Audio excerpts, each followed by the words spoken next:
ভারত এবং বাংলাদেশের সম্পর্ক নিয়ে তারেক রহমান কি বললেন, ভিডিওটা আগে দেখুন।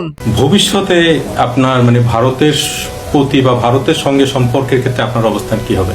দেখুন, আপনি যেটা বললেন যে বিএনপির সাথে তাদের একটা দূরত্ব আছে, অবশ্যই আমরা যদি দেখি যে এমন কোন চুক্তি হচ্ছে যেটা বাংলাদেশের মানুষের স্বার্থের পরিপন্থী, বাংলাদেশের স্বার্থের পরিপন্থী, বাংলাদেশের মানুষের স্বার্থের সাথে সেটা যাচ্ছে না, দেশের স্বার্থের সাথে যে যাচ্ছে না, সেটা যে কোনো দেশের সাথেই হোক না কেন, তাদের সাথে তো স্বাভাবিকভাবেই দূরত্ব হবে। কারণ আমি তো প্রতিনিধিত্ব করি আমার দেশের মানুষকে, আমার দেশকে প্রতিনিধিত্ব করি। কাজে যে কোনো দুই দেশের মধ্যে যদি কোনো চুক্তি হয় যেটা আমার দেশের স্বার্থের সাথে যাবে না, সেক্ষেত্রে যে কারোর সাথেই আমাদের এরকম হতে পারে দূরত্ব। কাজে আমাদের কাছে সবচেয়ে প্রায়োরিটি হচ্ছে আমাদের দেশের এবং দেশের মানুষের স্বার্থ যেখানে আছে, যেখানে স্বার্থটা আমার দেশের স্বার্থটা আমার কাছে প্রায়োরিটি, দেশের মানুষের স্বার্থটা প্রায়োরিটি। আমরা সেই দৃষ্টিকোণ থেকেই কারোর সাথে সম্পর্ক কেমন হবে সেটা নির্ভর করবে। আমার দেশের স্বার্থ যেখানে বজায় থাকবে, দেশের মানুষের স্বার্থ যেখানে বজায় থাকবে, আমাদের সাথে তাদের সম্পর্ক ভালো হবে।